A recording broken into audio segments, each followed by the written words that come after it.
मित्रांनो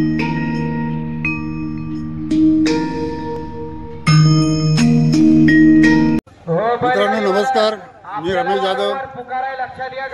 रत्नागिरी जिल्हा राजापूर तालुक्यातील कळसवळी या गावामध्ये आज 26 जानेवारीचा मुहूर्त साधून या ठिकाणी कळसवळी ग्रामपंचायतीने बैलगाडा शर्यतीचं आयोजन केलेलं आहे। आणि ह्या बैलगाडी शर्यतीमध्ये बऱ्याच ठिकाणाहून लोक आलेले आहेत, खूप गर्दी झालेली आहे। आणि या बैलगाडा शर्यत पाहण्यासाठी मी या ठिकाणी आलेलो आहे। आणि ह्या बैलगाडा शर्यतीमध्ये जे बैल आणले गेलेले आहेत हे खूप सुंदर आणि छान असे बैल आहेत। वेगवेगळ्या शर्यतीत धावलेले बैलगाडा आहेत। मलकापूर कोल्हापूर पासून ते कोकणातील संगमेश्वर, वाटोळ, चिपळूण इकडून आलेले बैलगाडा आहेत।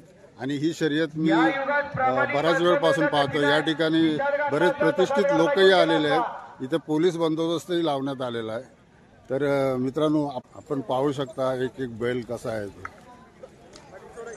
25 नंबर गाडी हो गया असं पण फक्त या बैलांचा बैलगाडा शर्यतीसाठी वापरलं जातं 25 नंबर आणि त्यामुळे त्यांचा चांगली जोपासना केलेली असते। 25 नंबर हा बैलगाडा बघण्यासारखा आहे, आपण पाहू शकता। 25 नंबर आली वाटतं।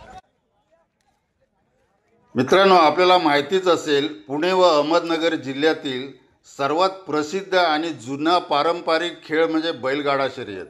बैलगाडा शर्यतींना 400 वर्षापूर्वीची जुनी परंपरा आहे, परंतु आजकाल हा खेळ कोकणातही प्रसिद्ध व्हायला लागलेला आहे।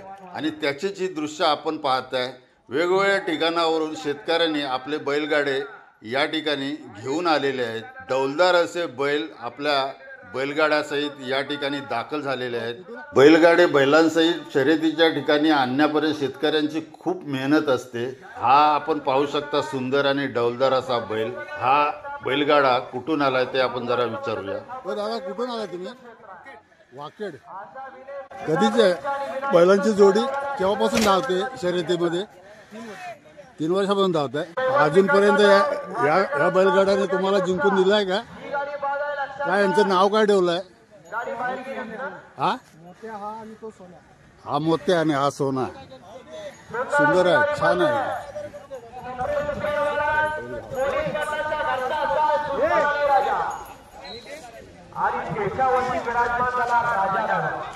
प्रत्येक बैलगाडाला एक नंबर दिलेला आहे। त्या नंबरप्रमाणे एका वेळा एकच बैलगाडा या ठिकाणी धावणार आहे असा या शर्यतीचा नियम आहे।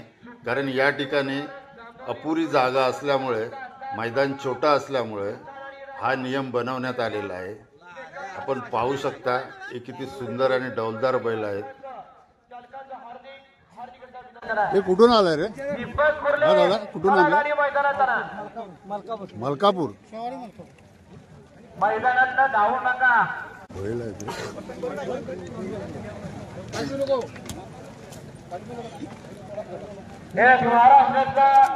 कुठून आलाय रे? हे कुठून आले रे? जांभवली। किती वेळा धावले? 53 मिनिटांमध्ये, 53 सेकंदामध्ये। किती किलोमीटर आहे? 1 किलोमीटर असेल ना? किती शर्यती धावले होते बैलगाडा? 20-25 अजूनपर्यंत आलंय काय क्रमांक?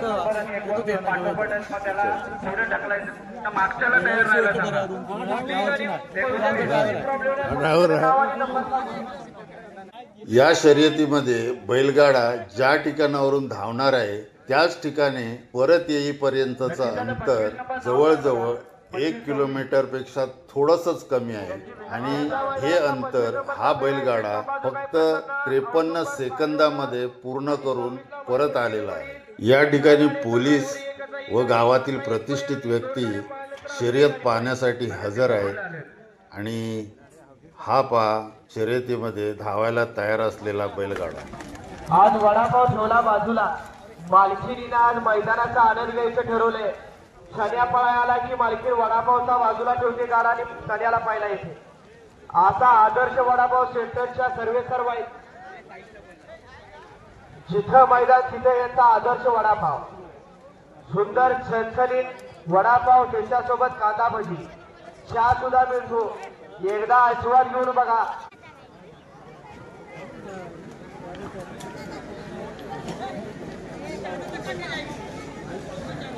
अनेकांच्या मनावरती ज्या क्षेत्रानं खरोखर अधिराज्य गाजवलंय असा साज पळतोय पांचाळ बंधूंचा पक्ष आणि त्याच्यासोबत सुंदर शिस्तीचा खेळ आणि वेगाचा खेळ म्हणलं की बैलगाडी शर्यत आहे. आपलं खरोखर महाराष्ट्र बैलगाडी संघटनेच्या वतीनं मनपूर्वक धन्यवाद आहे. मैदानातून सगळ्यांनी बाहेर राहायचंय कारण देणारा पाहिजे. गावचा साज आहे.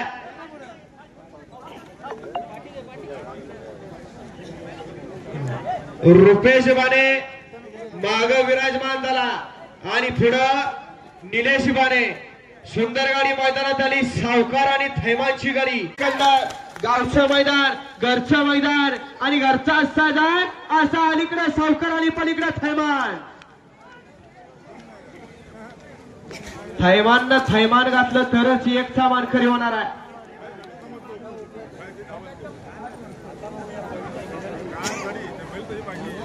खरंच या बैलगाडी क्षेत्राला खरोखर या बळीराजाला चांगले दिवस आले.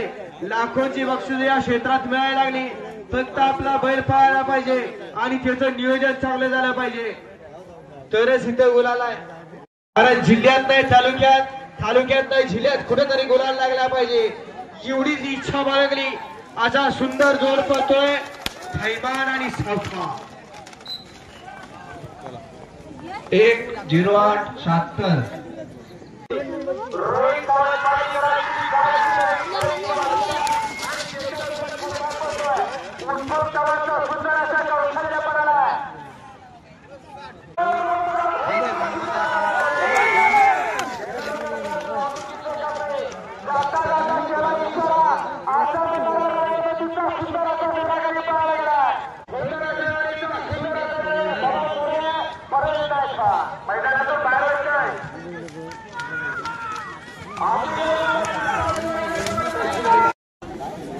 हा खेळ आहे. खेळाकडे खेळ म्हणून पहा. दिवस हा प्रत्येकाचा येणार आहे एवढं लक्षात असू द्या. या मैदानाचाही उपस्थित झाला ज्या बैलाने बैलगाडी क्षेत्र गाजवला असा सागर बैलाचा मालक पप्पू शेठ लाडांची उपस्थित झाली. आपलं देखील सहर्षाचं स्वागत आहे. सुंदर अशी गाडी खाली पळायला गेली. अलीकडे सोन्या पलीकडे वजीर समीर ड्रायव्हरचा सुंदर असं ड्रायव्हिंग चालू झालं. आता काय झालं असतं लाडकी बहीण आठवली असती. मुख्यमंत्र्यांनी 1500 रुपये दिले ते खर्च झाले असते. विनाकारण फुकट गेले असते ते. 21 अजून व्हायचे आतापर्यंत 3000. हा मग 3000 आजच खर्च झाले असते. जर पडणार होते असं ऐकलंय. आजच येणार होते पैसे. कालपासून चालू झाले येथील आज. मोबाईल चेक करा. आणि आता गाडी खाली पळायला गेली होती साईबा मुस्तफा वारुणकर. ही गाडी माझ्या गाडी बाहेर गेलेली आहे लक्षात घ्या. आत्ता जो बैलगाडा धावत गेला तो परत येण्याच्या ठिकाणावरून परत न येता सरळ पुढे निघून गेला. याच्यामध्ये पब्लिकलाही धोका निर्माण होऊ शकतो कारण दोन्ही साईडला वर्गाचं पब्लिक आहे. असा हा परत बैलगाडा येताना धोका निर्माण होऊ शकतो कारण हा बैलगाडा पब्लिकमध्ये पण शिरू शकतो आणि असा प्रसंग या ठिकाणी उद्भवला. परंतु आयोजकांच्या व स्वयंसेवकांच्या कर्तव्य दक्षतेमुळे कोणालाही इजा झाली नाही. या ठिकाणी वेगवेगळ्या प्रकारचे खाद्यपदार्थ व शीतपेयांचे स्टॉल लागलेले आहेत आणि येणाऱ्या पब्लिकची या ठिकाणी चांगली सोय झालेली आहे. कळसवळी गावचे ग्रामस्थ संजय सुवरे यांनी देखील या ठिकाणी एक खाद्यपदार्थाचा स्टॉल लावलेला आहे आणि हा स्टॉल आपण पाहूया. कसला धंदा टाकलाय हे जाऊन दे. सावकाश जाऊन दे. अचानक त्यांच्या या स्टॉलमध्ये राहण्यास सोडलेली भटकी गाय घुसली परंतु स्टॉलमधलं काय नुकसान झालं नाही. ओ कसला धंदा टाकलाय हा. नमस्कार. कसला धंदा टाकलाय. उसळ पाव आणि काय चिकन भाकरी. आमचे कळसवळीचे संजय सुवरे यांनी बैलगाडा शर्यतीमध्ये आपला धंदा लावलेला आहे.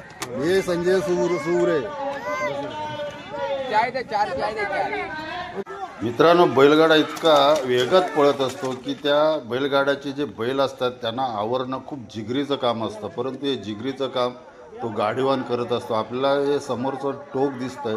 या टोकावरून युटर्न मारून बैलगाडा परत त्याच मार्गावरून परत आणायचा आहे आणि हे खूप अवघड काम आपल्याला इथे हा गाडीवान करताना दिसतो आहे. अशा प्रकारे 52 बैलगाडा शर्यत या ठिकाणी संपलेली आहे आणि शेवटी चिपळूण तालुक्यातील आरवली गावचा हा बैलगाडा शर्यतीत दिलेलं नियोजित अंतर फक्त 46 सेकंदात कापून हा विजय झाला आहे आणि पारितोषिक मिळवलेलं आहे, त्याच्यावर गुलाल उधळलेला आहे. तर मित्रांनो, व्हिडिओ आवडला तर लाईक करा आणि माझ्या चॅनलवर नवीन असाल तर सबस्क्राईब करा. भेटूया अशाच काही व्हिडिओमध्ये. तोपर्यंत सर्वांना नमस्कार.